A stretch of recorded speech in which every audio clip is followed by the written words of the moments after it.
বিসমিল্লাহির রহমানির রহিম। আসসালামু আলাইকুম ওয়া রাহমাতুল্লাহি ওয়া বারাকাতুহু।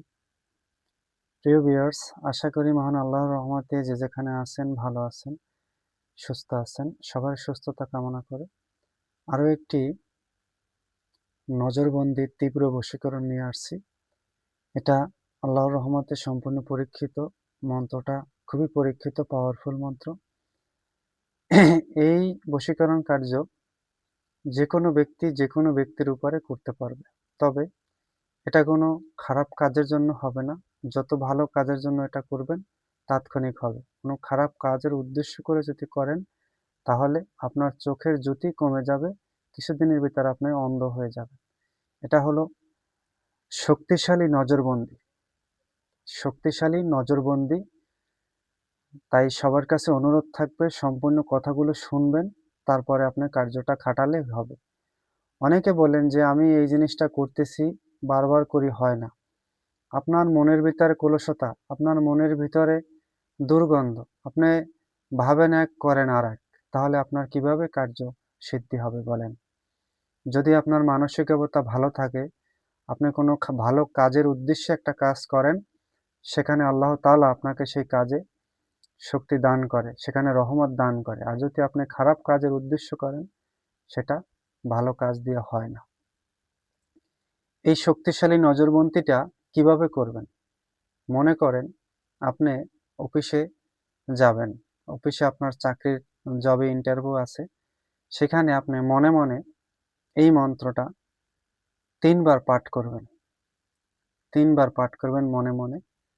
আর যাকে আপনি বশীভূত, যাকে নজরবন্দী করতে চান, তার চোখের দিকে তাকাবেন। যেইখানে ফলনি শব্দ লেখা আছে, ফলনি, সেইখানে যে ব্যক্তিকে আপনি নজরবন্দী করতে চান, সেই ব্যক্তির নাম উচ্চারণ করতে হবে। আর আরেকটা জিনিস হলো, সেই ব্যক্তির চোখে চোখে তাকাতে হবে। ৩ বার করলেন। অনেক সময় আছে দেখবেন মন্ত্রে অনেক সময় লেখা আছে ৩ বার পড়ে ৩ বার পড়ে তাকালেই হয়ে যায়। আমি বলি অনেকের কাছে ৩ বারে হয় না, অনেকের ৭ বার পড়া লাগে, ১১ বার পড়া লাগে। তাই মনে করেন ৩ বার পড়ছেন কিন্তু নজরবন্দী হচ্ছে না, আপনি যা বলেন উনি তা শুনতেছে না, তাহলে ৭ বার পড়বেন। ৭ বারে হচ্ছে না, তাহলে আপনি ১১ বার পড়বেন। তাহলে দেখবেন যে কারেন্টের মতো কাজ হয়ে গেছে। অনেকে হাল ছাড়বেন না। হাল ছাড়লে তাহলে আপনি মাকসাদে বুঝতে পারবেন না।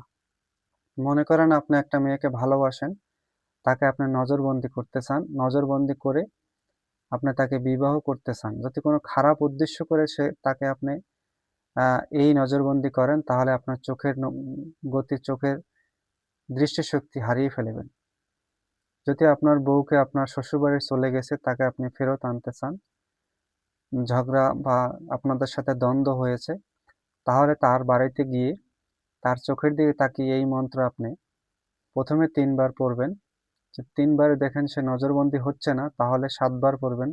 ৭ বার না হলে ১১ বার পড়বেন। তাহলে দেখবেন তাৎক্ষণিক আপনি যদি বলেন, "এখন আমার সঙ্গে আমার বাবার বাড়ি চলো", সঙ্গে সঙ্গে চলে যাবে। আপনি যা বলবেন সে শুনতে তা বাধ্য। একই নিয়মে অফিসে যান, যেকোনো জব করতে যান, যেকোনো চাকরিতে যান, যেকোনো কাজে যান, যেখানে ব্যবসা-বাণিজ্য করতে চান, যদি কাউকে নজরবন্দী করতে চান, তাহলে এই মন্ত্র আপনি সর্বদা খাটাতে পারবেন। মন্ত্রটা কিন্তু খুবই পাওয়ারফুল মন্ত্র। আর এ ধরনের মন্ত্র পেতে অবশ্যই আমার চ্যানেলটি সাবস্ক্রাইব করবেন, লাইক, কমেন্ট করবেন যদি আপনাদের ভালো লাগে, উপকারে আসে। একটা কথা সবসময় মনে রাখবেন, যে কোনো কার্য যদি সঠিকভাবে করতে পারেন, তাহলে কিন্তু সেই কার্যটা সুফল লাভ করবেন। আমি স্ক্রিনে মন্ত্রটা লক্ষ্য করেন, এটা হলো মন্ত্র।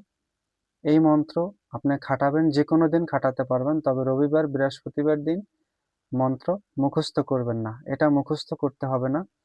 দেখে দেখে পড়লেই আপনার কাজ হবে। তবে যদি অফিসে অথবা আদালতে অথবা জজ সাহেবের কাছে যেয়ে তাকে আহ, আপনার নজরবন্দি করতে হয়, তাহলে অবশ্যই রবিবার, বৃহস্পতিবার দিন মুখস্থ করবেন না। অন্য যেকোনো দিন আপনি মুখস্থ করে নিতে পারেন। আর মুখস্থ না করলেও কোনো সমস্যা নাই। এটা স্বয়ং সিদ্ধি একটি মন্ত্র। এটা দিয়ে যেকোনো ব্যক্তিকে আপনি নজরবন্দি করতে পারবেন। চোখের দিকে তাকাতে হবে। যে ব্যক্তিকে আপনি নজরবন্দি করবেন, মনে মনে মন্ত্রটি ৩ বার পাঠ করবেন অথবা ৭ বার অথবা ১১ বার। তারপর তার চোখের দিকে তাকাবেন। চোখের দিকে তাকিয়ে মনে মনে মন্ত্রটা পড়বেন।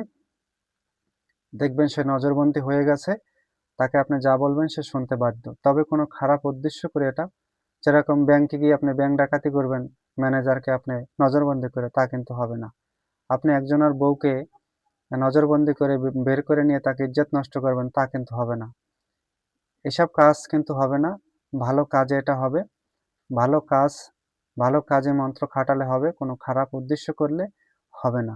তারপর যদি আপনি কোনো খারাপ উদ্দেশ্য করে এটা বিপদগ্রস্ত হন, আমি আমার চ্যানেল কিন্তু কোনো আইনি ঝামেলায় আপনি ফেলাতে পারবেন না।